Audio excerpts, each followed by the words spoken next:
Ahojte, ja som Slovenka z Goldby a rozhodla som sa, že vám trošičku popíšem svoju cestu Goldbyčkom, akú som mala. Začalo to totiž veľmi vtipne, alebo tak veľmi nečakane. Ja už som Goldby poznala chvíľku predtým, než som tu začala pracovať a zareagovala som na video Honzi Kočaře, čo je náš CEO, že hľadá nejaké nové tváre na natáčanie videí. No a nakoľko som sa cítila byť veľmi kvalifikovaná na túto pozíciu, pretože cvičím, hej, vyštudovaný herec, tak si hovorím super, tak to bude niečo pre mňa. Takže sme sa dohodli na schôdzke. Prišla som sem k nám na firmu a mali sme spolu taký akože menší pohovor. Ja som sa veľmi snažila predať svoju češtinu, na čo mi teda bolo povedané, že mám hovoriť slovensky, že čeština nikoho nezaujíma. Tak hovorím slovensky.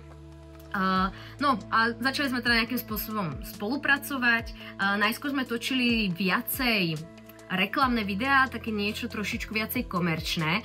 Kým sme sa dostali k tomu, že sme si našli akýsi svojský štýl, našli sme si tu určité charaktery, ktoré máme a v nich ďalej vystupujeme v rôznych videách.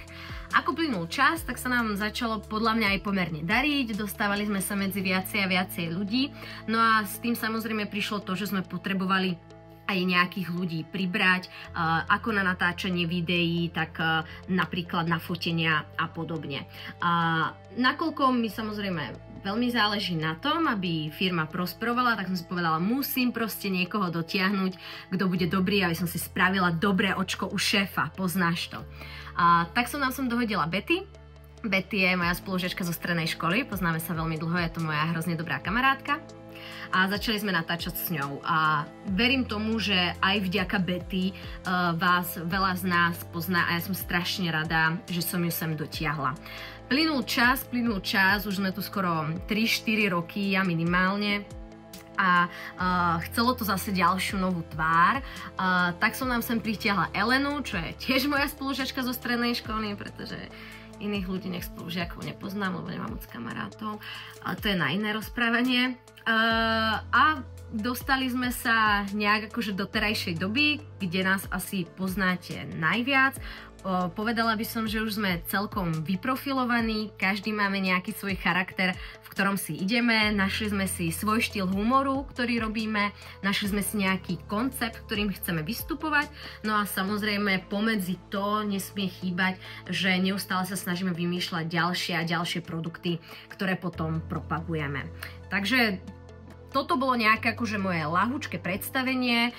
Určite videá, ktoré vidíte so mnou, tak sa môžete tešiť na to, že v nich budem drsná, že v nich budem trošičku sprostá, ale vždycky sa snažím, aby som vám aspoň nejakým spôsobom ukázala buď daný produkt, alebo napríklad poukázala na nejakú problematiku. Takže verím, že vám to príde buď vtipné, alebo vás to bude zaujímať, alebo, a to je najhlavnejšie, vás to napríklad motivuje k tomu, aby ste objednali niečo na našom e-shope. A tým by som to asi zakončila, takže pokiaľ si nás ešte nevidel, tak sa fakt bež pozrieť na e-shop, máme tam skvelé novinky, ktorých je tam teraz fakt veľa pred letom. No a budem sa na vás tešiť prípadne pri nejakých ďalších videách.